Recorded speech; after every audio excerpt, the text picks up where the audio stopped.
ইনশাআল্লাহ এই দোয়ার উপর যারা আমল করবে আল্লাহ পাক তাকে প্রশস্ত সদর দিবেন, জ্ঞান দিবেন, সাহস দিবেন।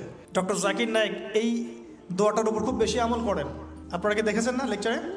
এই দোয়াটার ব্যাপক ফজিলত আছে। তো মুসা আলাইহিস সালাম বলছেন, আল্লাহ আমার এই সমস্যা, আল্লাহ বলছেন এই দোয়া করো, রব্বিশ রহলি সদরি। আমরা কি দোয়া করবো তাহলে? রব্বিশ রহলি সদরি, আল্লাহ আমার এই কলিজাটা বড় করে দাও। মানে আমার কলিজা বড় করো মানে কি? সাহস বাড়িয়ে দাও। দিনের দাওয়াত দেওয়ার জন্য কি লাগে? সাহস। আমার সাহস বাড়িয়ে দাও।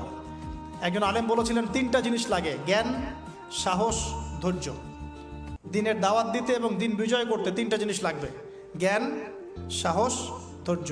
হে আল্লাহ আমার বক্ষকে প্রশস্ত করো, ওয়াসসিরলি আমরি, আমার কাজকে সহজ করে দাও। আমার কাজ সহজ নয়, কাজটা সহজ করে দাও। ওয়াহলুল উকদাতাম মিন লিসানি, আমার জড়তা আছে জিহ্বায় দূর করে দাও। ইয়াফকাহু কওলি, যাতে করে আমার কথা মানুষ বুঝতে পারে। ডক্টর জাকির নায়েক এই দোয়াটার উপর খুব বেশি আমল করেন। মুসা আলাইহিস সালামকে আল্লাহ পাক ফিরআউনের কাছে পাঠিয়েছেন। কোরআনের পাতায় পাতায় মুসা ফিরআউন, মুসা ফিরআউন, মুসা ফিরআউন।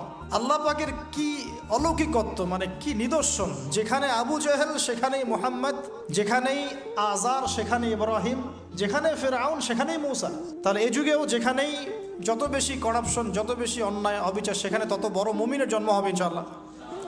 তো আল্লাহর পক্ষ থেকে নবুয়ত পাওয়ার পরে তিনি দোয়া করছেন, আল্লাহ আমার এত সাহস নাই, শক্তি নাই, আল্লাহ আমি দুর্বল।